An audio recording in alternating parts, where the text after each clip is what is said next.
Hello बच्चों, let's see this question. Which of the following compound is completely water soluble? Dear student, option दिया गया है BaSO4, BaOH whole twice, AlOH whole thrice and CaF2। Water soluble को हम compare करेंगे बेटा। Water soluble का मतलब क्या हुआ कि इसका हाइड्रेशन जो एनर्जी होगा, हाइड्रेशन एनर्जी ज़्यादा होगा बेटा, ठीक है। And hydration energy is inversely proportional to the lattice energy.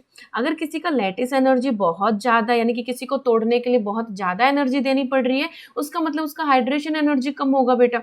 अब यहाँ पर अगर कोई चीज़ टूटेगी ही नहीं आयंस के अंदर, तो वाटर मॉलिक्यूल्स उसको कैसे सराउंड कर सकते हैं, राइट। तो यहाँ पर अगर मुझे लैटिस एनर्जी का आइडिया मिल जाए तो मैं हाइड्रेशन एनर्जी भी बता सकती हूँ बेटा। हाइड्रेशन एनर्जी का मतलब होता है कि मेरा कटायन और अनायन इजीली टूट जाए लैटिस के थ्रू, मतलब जो लैटिस गिवन है हमारे पास, जो मॉलिक्यूल जो कंपाउंड गिवन है वो इजीली टूट जाए, ताकि इसका कटायन पोर्शन एंड जो अनायन पोर्शन है उसको इजीली वाटर सराउंड कर सके बेटा। दिस इज द सॉल्युबिलिटी, ठीक है, this is the hydration energy. अब यहाँ पर अगर मैं BaSO4 की बात करती हूँ, सबसे पहले लैटिस एनर्जी कैसे कंपेयर करते हैं बेटा। जो हमारा कटायन है एंड जो अनायन है, उनका जो साइज है बेटा या फिर जो रेडियस है, उनके बीच का डिफरेंस, इन दोनों का मतलब साइज का, कटायन का साइज और अनायन का साइज का जो डिफरेंस है, साइज डिफरेंस, ठीक है, साइज डिफरेंस अगर कम है बेटा, क्या है, कम है, साइज डिफरेंस अगर कम है यानी कि उनकी स्ट्रॉन्ग बॉन्डिंग है, यानी उनको तोड़ना बहुत मुश्किल है बेटा, तो लैटिस एनर्जी क्या होगी,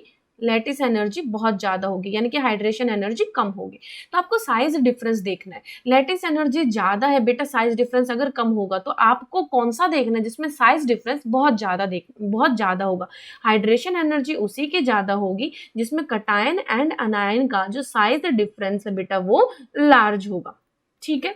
अब यहाँ पर BaSO4 के अंदर Ba+2 एंड SO4 2 नेगेटिव, बेटा Ba+2 barium down the group आता है बेटा, डाउन द ग्रुप आता है, ठीक है, तो इसका साइज बड़ा है। और SO4 2 नेगेटिव जो है आपका बेटा अनायन, S double bond O negative, ये भी लार्ज है, ये भी लार्ज है, और आपका कटायन भी लार्ज है, यानी कि साइज डिफरेंस बहुत कम होगा बेटा, तो इसकी लैटिस एनर्जी बहुत ज्यादा होगी, हाइड्रेशन एनर्जी बहुत कम, यानी कि वाटर सॉल्युबल नहीं होगा बेटा, ठीक है।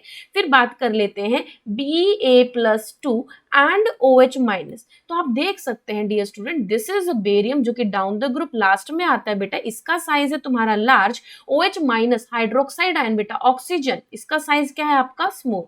तो आप देख सकते हैं दोनों ही अलग अलग पीरियड के हैं, ठीक है, दोनों ही क्या बेटा, अलग अलग पीरियड के हैं। आपका ऑक्सीजन ऊपर ही आ जाता है बेटा सेकंड पीरियड में, ठीक है, और बेरियम जो है सबसे नीचे आ रहा होता है सेकंड ग्रुप के एलिमेंट्स के अंदर। तो यहाँ पर साइज डिफरेंस क्या है बेटा, साइज डिफरेंस बहुत ज्यादा है, साइज डिफरेंस क्या है, बहुत ज्यादा है, यानी कि लैटिस एनर्जी कम, यानी कि हाइड्रेशन एनर्जी बहुत ज्यादा बेटा, यानी कि इट इज कंप्लीटली सॉल्युबल। ये क्या होगा, वाटर के अंदर कंप्लीटली सॉल्युबल होगा, यानी कि जैसे ही ये वाटर के अंदर जाएगा ये ब्रेक हो जाएगा और वाटर मॉलिक्यूल इन आयंस को सराउंड कर लेंगे, ठीक है।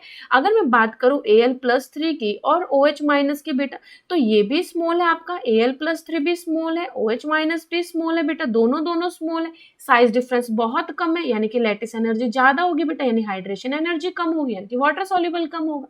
सिमिलरली आप बात कर लीजिए CaF2 के अंदर बेटा, Ca+2 एंड F माइनस बेटा, ठीक है। तो यहाँ पर जो कैल्शियम है Ca+2 ये भी छोटा है और F माइनस है बेटा, ये भी छोटा है। This is second period, this is third period बेटा, ज्यादा फर्क नहीं है दोनों के अंदर। तो इनका साइज भी क्या है बेटा, साइज डिफरेंस ज्यादा है लेकिन इतना ज्यादा नहीं है, ठीक है। तो यहाँ पर lattice energy come and hydration energy, sorry, lattice energy ज्यादा एंड हाइड्रेशन एनर्जी क्या होगी बेटा, कम।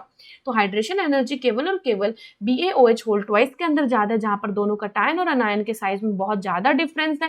It's lattice energy is very low, that means hydration energy is very high, that means it will be soluble in the water. So हमारा answer क्या हो जाएगा, B. I hope this is clear, best of luck.